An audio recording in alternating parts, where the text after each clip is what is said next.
Hello, we have another saber here. This is Graflex, not what I'm going to call a replica, not associated with Disney or Lucasfilm in any way. This is a Corbant Parks or Custom Saber Shop Graflex hilt, configured in episode 5 fashion. You see the circuit card. However, if you want to switch to the TFA, you can change the set screw style. So this is your blade set screw. And there's the Force Awakens style as well. See, I have the Mylar tape. This one has a Prizm 5.1 control board. I have 2 switches in the clamp card, one for ignition, one for auxiliary effect. Additionally, I have another switch here for ignition, so twin ignition switches. This also has a crystal chamber, which I'll go ahead and reveal. 3D printed chassis from Goth 3D. And here's my crystal chamber. Has a kill key that we can rotate to activate the saber. Also, this is your recharge port. Now, I'm not necessarily recommending reprogramming, however, there's your program on your Prizm 5.1. And one thing I am doing, I'm running this at about 63% power. Saves batteries. This is a Neopixel strip LED, which has tremendous effect. You could run 2 cards, maybe one that's a low power and one that's a high power, depending on what you're doing. The battery is up inside the chamber here. That is a 3.7 volt 18650, 3500 milliamp hour battery, pretty strong, capable of 10 amp output. The blade is 36.5 inches, and from the end of the hilt, it's roughly about 35.5. This is also a Neopixel LED on the crystal, so if the blade is purple, your crystal will be purple. If your blade is red, crystal will be red. Of course, blade primarily is going to be blue. Also, I have a Graflex style blade plug. Same connector as the blade itself. And this has 5 LEDs installed, so it is a working blade plug also. And with the connector, I guess I'll show that as well. You have these pins inside, this custom Saber Shop connector. They're spring loaded, so when you drop in something like the blade or the blade plug, you get a little bit of spring. You want to push that down, lock it in with a blade retention screw. And with that, I'll go ahead and activate the saber. The Prizm I have loaded, the Bespin sound font for Madcow, and then the 3 that come with the Prizm. You can actually load 6 sound fonts. It's also set up to run through the override colors, meaning we can switch colors on the fly up to 16, and those are configurable as well. So I'll go ahead and activate the saber.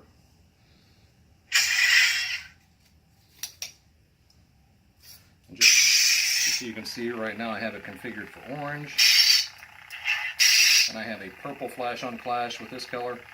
We can change this to anything you like, reconfigure it how you like it. This is my 4th sound font. And this is, I'll go back to the first sound font. This is the one we're going to use, I would envision you would use primarily. This is the Bespin II. Then you can see there's our blade plug.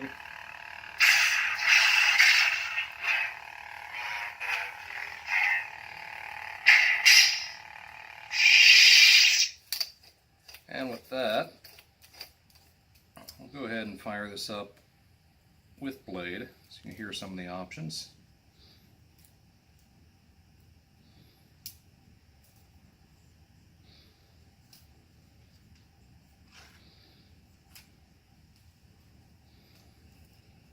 And again, this button is also an activation.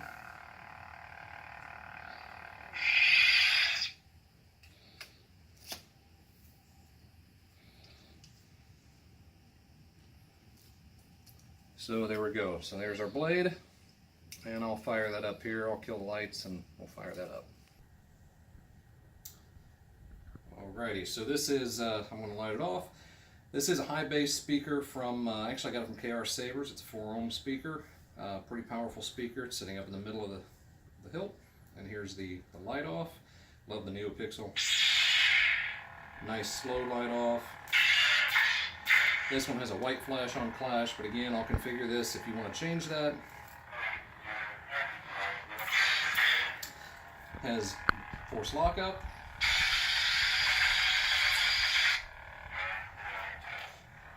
Force push effect even. I messed it up. There we go. Let's see here. Blaster deflections. Now they're randomized on the Saber. Now this sound font just has a single instance of the blaster deflection, where the couple of the other sound fonts actually have the blaster sound and then the deflection, and it actually corresponds to the deflections. Pretty nice. So with that, I'll switch to next font, which I configured. This is light meat. This is configured for a royal blue. I put in a violet flash on clash, and then here's the delay.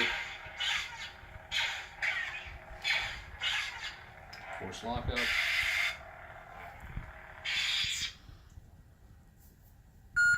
This is gray meat. I actually like gray meat. This is a nice font. This is sort of a Vader red.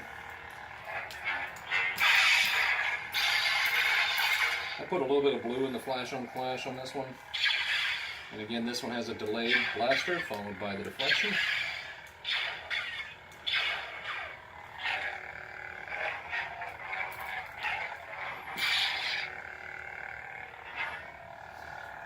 This is 2 Neopixel strips, 258 LEDs, extremely bright. I have one angled up into the tip so that it has a nice glowing tip. No mirrored disc up there. This is, oops, bumped a button there. So this is 2 strips back to back inside of a foam wrapper, inside of a diffusion tube, inside of the 7/8 polycarbonate tube. So pretty well protected. Let's say this saber is good for light dueling at most. I would go with a thicker blade if I were going to go heavier dueling. Now this is the orange color. I'm going to have a violet flash on clash, but I'll run through some different color options here. So there's a straight green. And this is the color change on the fly. Actually, that green had a little bit of blue. This is a pure green. This is a cyan. Back to something close to the Empire Strikes Back blue. This is a white blade, which is pretty cool if you want to do white, but you can pretty much make anything you want. This is a royal blue. Here comes a couple of our purple shades.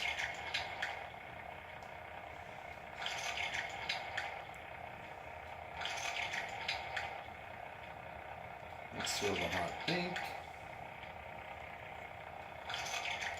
This is a straight red, no blue mixed in at all. It's a deep red tint.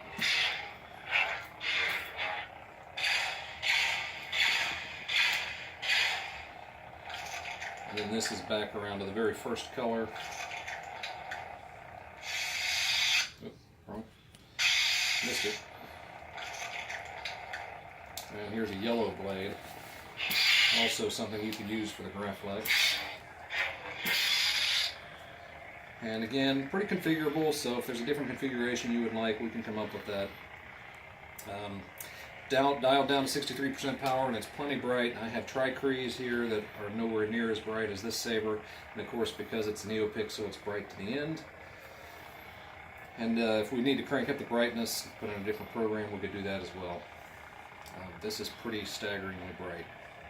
So if you have any questions, feel free to contact me via YouTube or eBay.